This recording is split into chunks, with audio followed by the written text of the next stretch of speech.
நீங்கள் பார்த்து கொண்டிருப்பது நாட்டுக்கோட்டை நகரத்தார் டிவி. ஸோ அப்போல்லாம் நம்ம வந்து ஒரு ஃபார்மாலிட்டி இப்போ கொஞ்சம் குறையுது.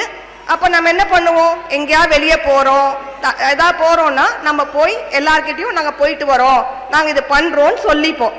ஸோ அப்பா வந்து என்ன எல்லாரையும் வீட்டுக்கும் கூட்டிகிட்டு போனாங்க, அப்பாவும் அம்மாவும். எல்லாரும் சொன்னாங்க, என்ன உன் பொண்ணு வந்து, நான் எத்ராஜ் காலேஜில் படிச்சுட்டு இருந்தேன் ஃபர்ஸ்ட் இயர், அப்போ தான் மேக்ஸ், பிஎஸ்சி மேக்ஸ் 2 months தான் ஆகுது, நீ ஒரு என்ஜினியரிங், அவள் வந்து எத்ராஜ் காலேஜில் படிக்கிறா, எதுக்கு வந்து நீங்கள் அதை டிஸ்டர்ப் பண்ணி கொண்டு போய் அவ்வளோ தூரத்தில் படிக்கிறதுக்கு சேர்க்குறீங்க, பிஎஸ்சி முடித்தோன்னே மேக்ஸ் முடித்தோன்னே ஒரு கல்யாணத்தை பண்ணி வச்சிடலாமே அப்படின்னு சொல்லி எல்லாரும் சொன்னாங்க. சொன்னோன்னே எங்கள் அப்பாவுக்கு கொஞ்சம் ஆசிலேஷன் வந்துருச்சு, நம்ம என்ன ரொம்ப பெரிய ஸ்டெப் வைக்கிறோமோ அப்படின்ற மாதிரி அப்பாவுக்கு கொஞ்சம் டவுட் ஆயிடுச்சு.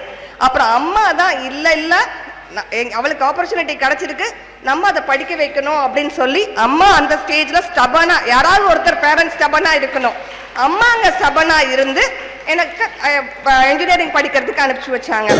அண்ட் அது இந்த மெக்கானிக்கல் லேப், இது வந்து ஆவடியில் இருக்கு. இந்த லேப் வந்து ஃபுல்லாக கோர் மெக்கானிக்கல் இன்ஜினியரிங், என்னோட இன்ட்ரெஸ்ட்டுக்கு மேட்ச் ஆகிற மாதிரி எனக்கு லக்கிலி அமைஞ்சிருச்சு, டெக்னிக்கலாகவும் ஆஸ் வெல் அஸ் பர்சனலாகவும். ஏன்னா இங்கே இருக்கிறதுனால பெரியவங்க சப்போர்ட்டு, அத்தை மாமா அண்ட் அம்மா அப்பா எல்லார் சப்போர்ட்டும் இருக்கும், ஃபேமிலியும் கான்சென்ட்ரேட் பண்ண முடியும், இதுவும் பண்ண முடியும் அப்படின்றதுக்காக இந்த என்னோட ஜேர்னி வந்து 29 years டிஆர்டிஓல.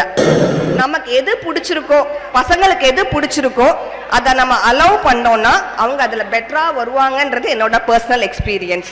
வைர நகைகளின் வியாபார சாம்ராஜ்யம் KNC diamonds, carat and carat, Arimalam Muthu Kannan, Ranganayaki Kannan.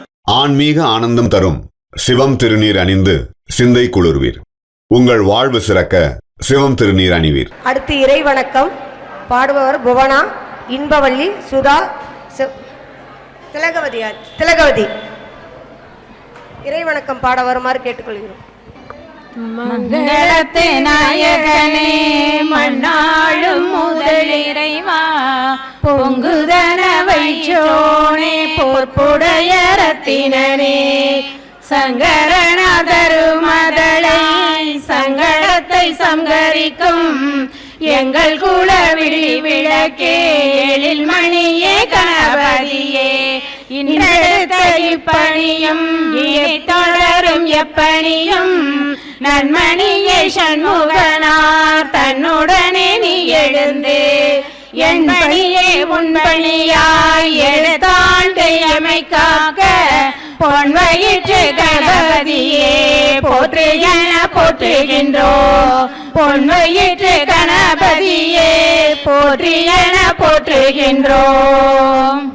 அடுத்த நிகழ்வாக வரவேற்புரை வழங்க திருமதி வள்ளி பழனியப்பன் அவர்களை அன்போடு வருமாறு அழைக்கிறோம். அனைவருக்கும் வணக்கம். அம்பத்தூர் நகரத்தார் சங்கத்தின் 7ஆம் ஆண்டு மகளிர் தின விழாவிற்கு வருகை தந்திருக்கும் அனைவரையும் வருக வருக என வரவேற்கிறோம். இந்த நிகழ்ச்சியின் இன்றைய சிறப்பு விருந்தினர்களாக எப்பவுமே நம்ம வந்து ஒரு doctors, teachers, advocate, auditor, business இண்டஸ்ட்ரியில் இருக்கவங்க, இந்த மாதிரி நம்ம நிறைய பேரை கூப்பிட்டுருக்கோம். அந்த வரிசையில் இந்த ஆண்டு நம்ம வந்து ஒரு டிஃப்ரெண்டா சயின்டிஸ்ட் நம்மளோட நகரத்தார்ல சயின்டிஸ்ட் வந்து வரதெல்லாம் ரொம்ப கம்மி. அப்படி வந்து இன்றைய சிறப்பு விருந்தினர் திருமதி V Uma Balaji, M Tech scientist, FCVRDE DRDO ministry of defence, அவங்க அதுல இருக்காங்க. ஆட்சி அவர்களை வருக வருக என வரவேற்கிறோம். அடுத்ததாக டாக்டர், நம்ம அம்பத்தூர்ல இருக்கக்கூடிய டாக்டர்ஸ், இன்னும் சொல்ல போனோம்னா நம்ம அம்பத்தூர்ல இருக்கிற முக்காவாசி பேரை நம்ம எல்லாரையுமே ஒரு 99% நம்ம எல்லாரையுமே சீஃப் கெஸ்டா அழைச்சிருக்கோம். இந்த 7 வருஷத்துல வருஷத்துக்கு 3 பேர் 4 பேர் அப்படி சொல்லி அம்பத்தூர்ல இருக்கக்கூடிய ஆடிட்டர்ஸ், அட்வொகேட், டீச்சர்ஸ், அந்த மாதிரி எல்லாரையுமே நம்ம வந்து அழைச்சிட்டோம். அடுத்ததாக இதே அம்பத்தூரில் இருக்கக்கூடிய SP ஹாஸ்பிட்டல் கன்சல்டண்டா இருக்காங்க doctor Jayanthi, SP Viswanathan, MS DNB OPG புதுவயலை சார்ந்தவங்க அவங்க.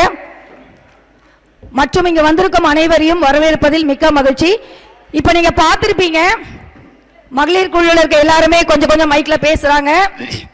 இத்தனை வருஷத்துல மைக்ல வந்து நம்ம எவ்வளவு பேர் பேசியிருக்கோம்னு தெரியாது. இப்ப வந்து பழகிறதுக்காக தான். ஏன்னா இதே 10 வருஷத்துக்கு முன்னாடி 8 வருஷத்துக்கு முன்னாடி இதே அம்பத்தூர் நகரத்தார் சங்கம் தான் எனக்கு முதல்ல மேடையில பேச வாய்ப்பு கொடுத்தது. நான் வந்து ஒரு பேச்சாளர் அப்படிலாம் இல்ல. எனக்கு முதல்ல அம்பத்தூர் நகரத்தார் சங்கம் தான் மேடையில பேச வாய்ப்பு அளித்தது. அதை நாம பயன்படுத்தி இன்னைக்கு ஓரளவுக்கு பேசுவோம். இதே மாதிரி இன்னைக்கு மகளிர் குழுவில் இருக்கிறவங்க பேசுற மாதிரி நாளைக்கு உங்கள யாரெல்லாம் பேச விருப்பம் இருக்கோ நீங்க எனக்கு தனிப்பட்ட முறையில கேளுங்க. சின்ன சின்ன வாய்ப்புகள் கொடுக்கிறோம். இன்னைக்கு பேசுறவங்களும் ஏதோ தப்பா பேசியிருந்தாலோ சவுண்ட் கம்மியா இருந்தாலோ நீங்க எல்லாம் அவங்களை என்கரேஜ் பண்ணணும். ஏன்னா அப்பதான் எல்லாருமே பேசுறதுக்கு அந்த பயம் இல்லாம இருப்பாங்க. இந்த வரவேற்புரை வழங்குவதற்கு வந்ததற்கு நன்றி.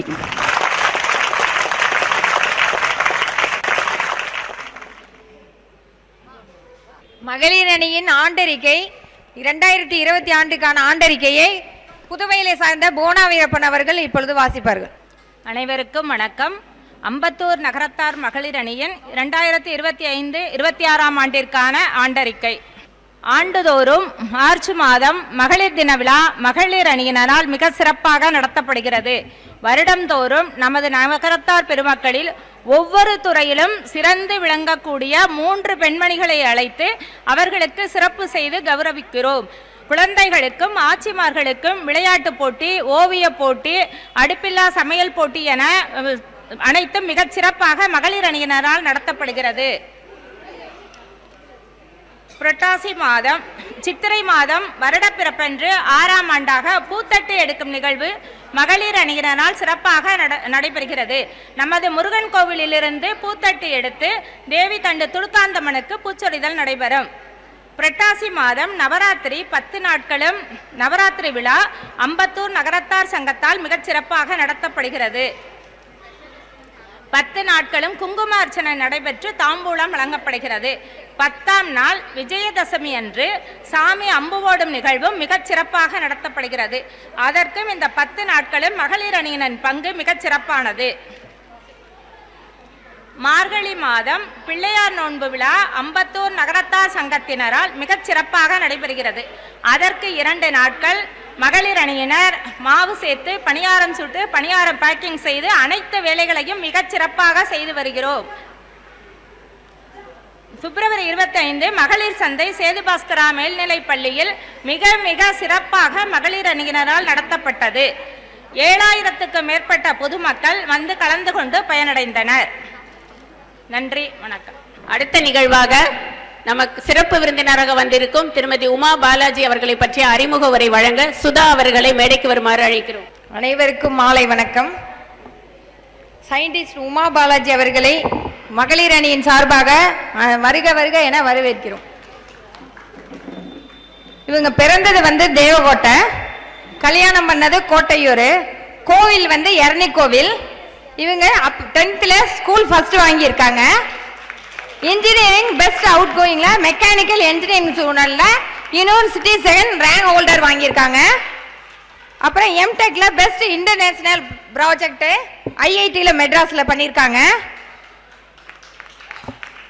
அப்புறம் laboratory student out going award இதுல வந்து நேஷனல் அண்ட் இன்டர்நேஷனல் கான்ஃபரன்ஸ்ல பேப்பர்ஸ் அண்ட் பேட்டர்ன்ஸ்ல வந்து பப்ளிஷ் பண்ணியிருக்காங்க.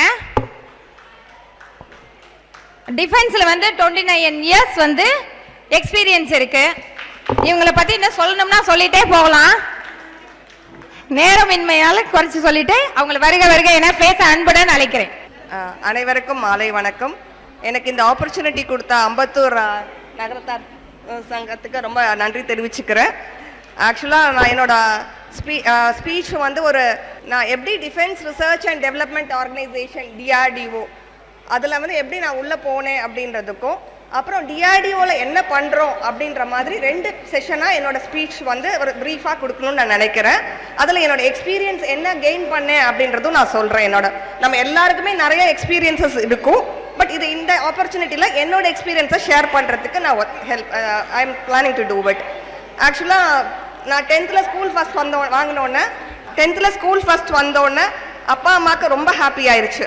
அதுக்கப்புறம் 12th வந்து என்ஜினியரிங் கிடச்சிது. நான் இப்போ சொல்லலை, 33 இயர்ஸ்க்கு முன்னாடி 1993. ஸோ எனக்கு வந்து எல்லா ஊர்லேயும் ரிலேட்டிவ்ஸ் இருக்காங்க எக்ஸப்ட் திருநெல்வேலி. ஏன்னா மதுரையில் மாமா இருக்காங்க, கோயம்புத்தூரில் பெரியம்மா இருக்காங்க, அண்ட் தர்மபுரியில் வந்து சேலத்தில் பெரியம்மா இருக்காங்க. இந்த மாதிரி எல்லா இடத்துலையும் எல்லாரும் இருக்காங்க. ஆனால் எனக்கு வந்து அப்போல்லாம் கவுன்சிலிங் கிடையாது, நம்ம மார்க் பேஸ் பண்ணி அலாட் பண்ணி வரும். அலாட் பண்ணதில் எனக்கு திருநெல்வேலி இன்ஜினியரிங் காலேஜ் வந்திருந்தது. ஸோ அப்போல்லாம் நம்ம வந்து ஒரு ஃபார்மாலிட்டி இப்போ கொஞ்சம் குறையுது. அப்போ நம்ம என்ன பண்ணுவோம், எங்கேயாவது வெளியே போகிறோம், எதாவது போகிறோன்னா நம்ம போய் எல்லார்கிட்டையும் நாங்கள் போயிட்டு வரோம், நாங்கள் இது பண்ணுறோன்னு சொல்லிப்போம். ஸோ அப்பா வந்து என்ன எல்லாரையும் வீட்டுக்கும் கூட்டிகிட்டு போனாங்க, அப்பாவும் அம்மாவும். எல்லாரும் சொன்னாங்க, என்ன உன் பொண்ணு வந்து, நான் எத்ராஜ் காலேஜில் படிச்சுட்டு இருந்தேன் ஃபர்ஸ்ட் இயர், அப்போ தான் மேக்ஸ், பிஎஸ்சி மேக்ஸ் 2 months தான் ஆகுது, நீ ஒரு இன்ஜினியரிங், அவள் வந்து எத்ராஜ் காலேஜில் படிக்கிறா, எதுக்கு வந்து நீங்கள் அதை டிஸ்டர்ப் பண்ணி கொண்டு போய் அவ்வளோ தூரத்தில் படிக்கிறதுக்கு சேர்க்குறீங்க, பிஎஸ்சி முடிச்சோன்னே மேக்ஸ் முடிச்சோன்னே ஒரு கல்யாணத்தை பண்ணி வச்சிடலாமே அப்படின்னு சொல்லி எல்லாரும் சொன்னாங்க. சொன்னோன்னே எங்கள் அப்பாவுக்கு கொஞ்சம் ஆசிலேஷன் வந்துருச்சு, நம்ம என்ன ரொம்ப பெரிய ஸ்டெப் வைக்கிறோமோ அப்படின்ற மாதிரி அப்பாவுக்கு கொஞ்சம் டவுட் ஆயிடுச்சு. அப்புறம் அம்மா தான் இல்லை அவளுக்கு ஆப்பர்ச்சுனிட்டி கிடைச்சிருக்கு, நம்ம அதை படிக்க வைக்கணும் அப்படின்னு சொல்லி அம்மா அந்த ஸ்டேஜ்ல ஸ்டபனா, யாராவது ஒருத்தர் பேரண்ட்ஸ் ஸ்டபனா இருக்கணும், அம்மா அங்கே ஸ்டபனா இருந்து எனக்கு இன்ஜினியரிங் படிக்கிறதுக்கு அனுப்பிச்சு வச்சாங்க. அது ஆக்சுவலாக 14 hours ஜேர்னி, இப்போ கொஞ்சம் ஃபாஸ்ட் ஆயிடுச்சு. 14 hours, அப்போ ட்ரெயினும் கிடையாது, பஸ்ல தான் போனோம். ஸோ அது அந்த ஊர்ல எனக்கு ரிலேட்டிவ்ஸும் யாரும் கிடையாது. அதுக்கப்புறமா நாங்கள் தேடி கண்டுபிடிச்சி எங்கள் பங்காளி பெரியப்பா ஒருத்தர் கண்டுபிடிச்சோம், அவங்க தான் எனக்கு கார்டியன், நான் நல்லா பண்ணாங்க. ஸோ ஒரு 4 years முடிஞ்ச உடனே அடுத்த போராட்டம் ஆரம்பிச்சிச்சு எங்கள் அப்பாவுக்கு. என்னன்னா, நான் இப்போல்லாம் வந்து என்ஜினியரிங் படிக்கும் போதே என்ன பிரான்ச்சுன்னு தெரிஞ்சு உள்ளே போவோம். அப்போ அப்படி கிடையாது, ஃபர்ஸ்ட் இயர் மார்க்கை வச்சு தான் பிரான்ச் அலாட் ஆகும். ஸோ அப்பாவுக்கு வந்து ஃபர்ஸ்ட் இயர் என்னோட மார்க் பொறுத்து எனக்கு எந்த பிரான்ச் வேணாலும் கிடைக்கும். ஆனால் அப்பாவுக்கு என்னன்னா, அப்போல்லாம் வந்து ஃபோன் வந்து ஹாஸ்டலில் வந்து ஒரு ரூமில், வார்டன் ரூமில் வந்து வெயிட் பண்ணுவோம். வெயிட் பண்ணும் போது அப்பா வந்து நீ இது கம்ப்யூட்டர் சயின்ஸ் தான் நல்லா வருமா, நீ கம்ப்யூட்டர் சயின்ஸ் எடு அப்படின்னு சொன்னாங்க. நான் சொன்னேன், எனக்கு கம்ப்யூட்டர் சயின்ஸில் விருப்பம் இல்லை. சரி, அப்போ நீ எலக்ட்ரானிக்ஸ் அண்ட் கம்யூனிகேஷன் எடு அப்படி சொன்னாங்க. ஸோ எனக்கு அது வந்து ஒரு 2 மாசமா போகுது அந்த டிஸ்கஷன். அதுவும் எனக்கு வந்து அவ்வளோ கம்ஃபர்டபுளாக இல்லை. சரி, நீ அதெல்லாம் விடு, எலக்ட்ரிக்கல் எலக்ட்ரானிக்ஸ் எடு, அப்போ உனக்கு டிஎன்இபியில் வேலை கிடைக்கும் அப்படி சொன்னாங்க. நான் சொன்னேன், எனக்கு அதுவும் விருப்பம் இல்லை. அப்போ உனக்கு என்னதான் விருப்பம் அப்படி கேட்கும்போது எனக்கு மெக்கானிக்கல் இன்ஜினியரிங் எடுக்கணும் அப்படின்னு சொன்னேன். அதுவும் எப்போ, அந்த நாங்கள் காலேஜ் ஆரம்பிச்சதுலேருந்து 1 வருஷம் கூட லேடிஸ் மெக்கானிக்கல் எடுத்ததில்லை. ஸோ அங்கே உள்ள சீனியர்ஸ்க்கெலாம் என்னது நம்ம ராயல் மெக் சொல்கிறோம், லேடிஸ் வரேன்னு சொல்கிறாங்களே, கேர்ள்ஸ் வராங்களே அப்படின்னு சொல்லிட்டு அங்கேயும் கொஞ்சம் பார்த்தாங்க எல்லாரும். நாங்கள் 4 கேர்ள்ஸ், நான் எடுக்கிறேன்னு சொன்னோன்னே ஒரு 4 பேர் எடுத்தோம் மெக்கானிக்கல். இப்போ நிறைய பேர் மெக்கானிக்கல் எடுக்கிறாங்க, அதை பார்க்கும் போது ரொம்ப சந்தோஷமா இருக்கு. ஸோ அந்த மெக்கானிக்கல் எடுத்த உடனே அப்பாவுக்கு வந்து அவ்வளவா ஓகேன்னு, என்ன நான் வந்து பிடிவாதமாக இருக்கேன், எனக்கு மெக்கானிக்கல் இன்ஜினியரிங் தான் படிக்கணும்னு சொல்லிட்டு. ஸோ அப்பா பார்த்தாங்க, சரி அப்பாவும் அம்மாவும் டிஸ்கஸ் பண்ணிட்டு அவளுக்கு என்ன பிடிக்குதோ அதை பண்ணட்டும் அப்படின்னு விட்டுட்டாங்க. ஆனால் நான் 3rd செமஸ்டர்லேயே செமஸ்டர் டாப்பர் ஆனேன். அப்புறம் எங்கள் அப்பாவுக்கு ஓகே, அவள் வந்து அதில் நின்னாலும் அதில் அவளுக்கு இன்ட்ரெஸ்ட் இருக்குது அப்படி சொல்லி ஒரு கான்ஃபிடென்ஸ் கிடச்சிது. அதுக்கப்புறம் நான் முடிக்கும் போது best out going mechanical engineering ஸ்டூடெண்ட்டாக வெளியே வந்தேன். ஸோ அப்பா அம்மாவுக்கு அது ரொம்ப சந்தோஷமான தருணமாக எனக்கு ஃபீல் ஆச்சு. அதுக்கப்புறம் எல்லாரும் இப்போ வந்து ஐஎஸ்ஆர்ஓ பற்றி நிறைய பேருக்கு தெரியும். ஆனால் டிஆர்டிஓ வந்து ரொம்ப பாப்புலர் இல்லாத டைம், அதுவும் டீப் சவுத்தில் வந்து கொஞ்சம் கம்மியாக பாப்புலரான டைம். டிஆர்டிஓனா எல்லாரும் அப்ளை பண்ணாங்க. என்னன்னு கேட்டால் லாஸ்ட் டே 10 ரூபா போஸ்டல் ஸ்டாம்ப் எடுத்து அப்ளை பண்ணணும்னு சொன்னாங்க. சரி, எல்லாரும் அப்ளை பண்ணுறாங்க, நானும் அப்ளை பண்ணேன். இப்போ மாதிரி கூகுள் அதில் என்ன இருக்குது அதெல்லாம் அப்போ கிடையாது. ஸோ என்ன அது டிஆர்டிஓவில் என்ன ஆகுது, என்ன பண்ணுறாங்கன்னு கூட தெரியல உண்மையாக சொல்ல போகணுன்னா. அப்புறம் எல்லாரும் அப்ளை பண்ணாங்க. நான் யூனிவர்சிட்டி 2nd ரேங்க் ஹோல்டராக இருந்தனால என்னை இன்டர்வியூ கால் பண்ணியிருந்தாங்க. எனக்கு டிஆர்டிஓ ஒர்க் ஜாப் கிடச்சிது. டிஆர்டிஓன்னு அதுக்கப்புறம் அடுத்த இது டிஆர்டிஓ கிடச்சோட ஒரு 3 மாசத்துல ஐஎஸ்ஆர்ஓ கிடச்சிது. எனக்கு டிஆர்டிஓவில் ஃபர்ஸ்ட் போஸ்டிங் வந்து ஹைதராபாத்ல. ஸோ ஹைதராபாத் போகிறதா, அங்கேயே இருக்கிறதா, இல்லை ஐஎஸ்ஆர்ஓக்கு ஷிஃப்ட் ஆகிறதா, அங்கே வந்து ஒரு 2 இடத்துலையுமே சயின்டிஸ்ட். ஸோ ஒரே லெவல் தான். ஐஎஸ்ஆர்ஓவில் வந்து சயின்டிஸ்ட் சி அப்படின்னு ஒரு போஸ்ட்டு, ஆனால் அதுக்கு ஈக்குவலண்ட் டிஆர்டிஓவில் சயின்டிஸ்ட் பி. ஸோ இந்த 2ல் எது, 2மே ஒரே பேசிக் பே தான், எதுக்கு போனோம் அப்படின்னு சொல்லி. லைஃப்பில் வந்து ப்ரொஃபஷனல் கேரியர் மட்டும் கிடையாது இல்லையா, நம்மளோட லைஃப் ஃபுல்லாக பேலன்ஸ்டாக இருக்கணும். அதனால அப்பாவும் அம்மாவும் நிறைய பேர்கிட்ட விசாரிச்சு நீ பெட்டர் டிஆர்டிஓலே இரு, அதுக்கு வந்து உனக்கு ஆப்பர்ச்சுனிட்டிஸ் எங்கே வேணாலும் டிரான்ஸ்ஃபர் வாங்கலாம், சென்னையில் வாங்கலாம், பெங்களூரில் வாங்கலாம், ஹைதராபாத்தில் வாங்கலாம், பூனா, டெல்லி, எங்கே வேணாலும் வாங்கலாம் அப்படின்னு சொல்லி அவங்க டிசைட். அப்பாவும் அம்மாவும் ரொம்ப அனலைஸ் பண்ணிட்டு நிறைய பேர்கிட்ட கேட்டு தெரிஞ்சு அதுக்கப்புறம் சரி நீ டிஆர்டிஓலேயே கண்டினியூ பண்ணுன்னு சொன்னாங்க. இப்போ டிஆர்டிஓலேருந்து நான் ஒரு 4 years ஒர்க் பண்ணேன் ஹைதராபாத்தில். அது எலக்ட்ரானிக் வார்ஃபேர் லெபார்டரி.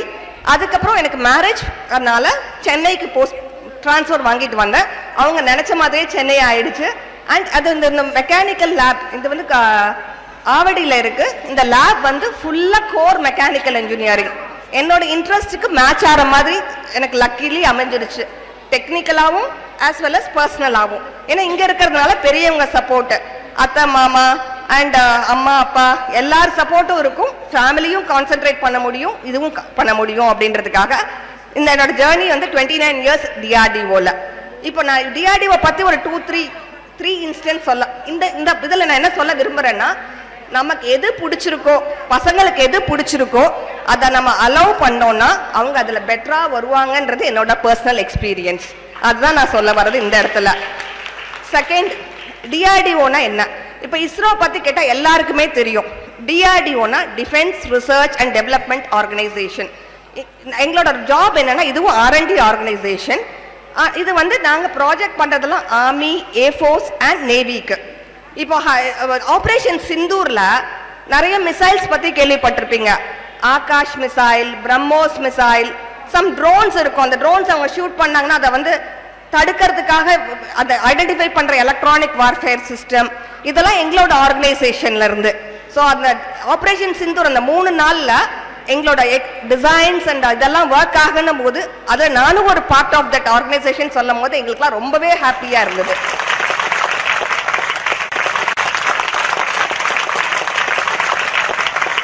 அது ஒரு அதே மாதிரி மிஷன் சக்தி அப்படின்னு ஒன்று. என்னன்னா வந்து இப்போ ஆன்கோயிங் ப்ராஜெக்ட்ஸ் எதுவும் டிஸ்க்ளோஸ் பண்ண முடியாது, கான்ஃபிடென்ஷியல், ஏன்னா எல்லாமே கான்ஃபிடென்ஷியல். ஸோ என்னோட முடிஞ்ச ப்ராஜெக்ட்ஸில் ஒரு 3 சொல்லணும்னு நினைக்கிறேன். ஒன்று ஆப்ரேஷன் சிந்தூர். இப்போ நம்ம பிரம்மோஸ் மிசைல் எல்லாம் எங்களுக்கு கொடுங்கன்னு சொல்லி நிறைய கண்ட்ரீஸ் கேட்குறாங்க அந்த டெக்னாலஜியை. அதே மாதிரி செகண்ட் மிஷன் சக்தி அப்படின்னு சொல்லுவாங்க. இப்போ இஸ்ரோ என்ன பண்ணாங்க, ஒரு சேட்டலைட்டை கொண்டு போய் ஆர்பிட்ல வச்சாங்க. அந்த ஆர்பிட் இந்த மாதிரி வேற யார் வேணாலும் வைக்கலாம். வைக்கும் போது அதனால நமக்கு பாதுகாப்பு இல்லாம இருந்தா அந்த சேட்டலைட்டை கவுண்டர் பண்ணணும், நல்லிஃபை பண்ணணும். அந்த டெக்னாலஜியை டிஆர்டிஓ பண்ணியிருக்கு. ஸோ இதனால பண்ணதுனால நம்ம எலைட் நேஷன்ஸ்ல ஒன் ஆஃப் த நேஷனா ஜாயின் ஆகிறோம். ஸோ இந்த மிஷன் சக்தின்றது நிறைய பேருக்கு தெரியாது, ஆனா பேப்பர்லாம் வந்திருக்கும். அக்னி மிசைல்ஸ், பிருத்வி மிசைல்ஸ், அந்த மிஷன் சக்தியும் அது பண்ணதுனால நம்ம பெரிய ஒன் ஆஃப் தி எலைட் நேஷன்ஸ்ல ஜாயின் பண்ணியிருக்கோம். ஒரு வெரி ஃபியூ கண்ட்ரிஸ் பண்ணியிருக்காங்க. அடுத்தது இப்போ இந்த டிஆர்டிஓ லேப் வந்து நிறைய இடத்துல இருக்கு, 50 லேப் கிட்ட இருக்கு. நாங்கள் இப்போ வேலை பார்க்கறது வந்து சென்னையில் வந்து ட்ராக்டு வெஹிக்கிள். என்னதான் நீங்கள் ஒரு வார் நடந்தாலும் அந்த வாரில் ஜெயிக்கும் போது வந்து ஒரு ஆர்மர்ட் வெஹிக்கிளில் போயிட்டு அங்கே நம்ம ஃப்ளாக் வைக்கணும். ஸோ அந்த ஆர்மர்ட் வெஹிக்கிளோட டிசைன் அண்ட் டெவலப்மெண்ட்டில் தான் நாங்கள் இங்கே ஃபோக்கஸ் பண்ணுறோம் இந்த ஆவடியில் இருக்க யூனிட்டில். ஸோ நான் ஒரு டெக்னாலஜிக்கு ஒர்க் பண்ணிட்டு இருக்கேன் அதில். அதுவும் நாங்கள் பண்ணோன்னா we will become one of the elite nations to join ஆக்சுவலாக. இன்னொன்று வந்து ஃபுட்டு. நாங்கள் வெறும் இது மட்டும் ஃபோக்கஸ் பண்ணுறதில்ல, ஆர்மி, ஏர்ஃபோர்ஸ், நேவிக்கு என்னெல்லாம் தேவையோ அதெல்லாம் R&D பண்ணுவோம். இப்போ பார்த்தீங்கன்னா நம்ம MTR package ready to eat இருக்கும். நிறைய ஏதாவது வெளியூருக்கு போகிறோம்னா நம்ம MTR பேக்கெட் வாங்கிட்டு போவோம். நிறைய பேர் வாங்கிட்டு போய் அதை அப்படியே கூட கட் பண்ணி சாப்பிடலாம். வேணும்னா கொஞ்சம் வெந்நீரில் சூடாக போட்டோம்னா சாப்பிட முடியும், சூடாக வேணும்னா. அது எதுக்குன்னா மெயினாக சோல்ஜர்ஸ்க்காக பண்ணது. அந்த சோல்ஜர்ஸ்க்கெல்லாம் அவங்களுக்கு போய் ரேஷன்ஸ் கிடைக்காத நேரத்தில் சாப்பாடு கிடைக்கணுன்றதுக்காக பண்ணது.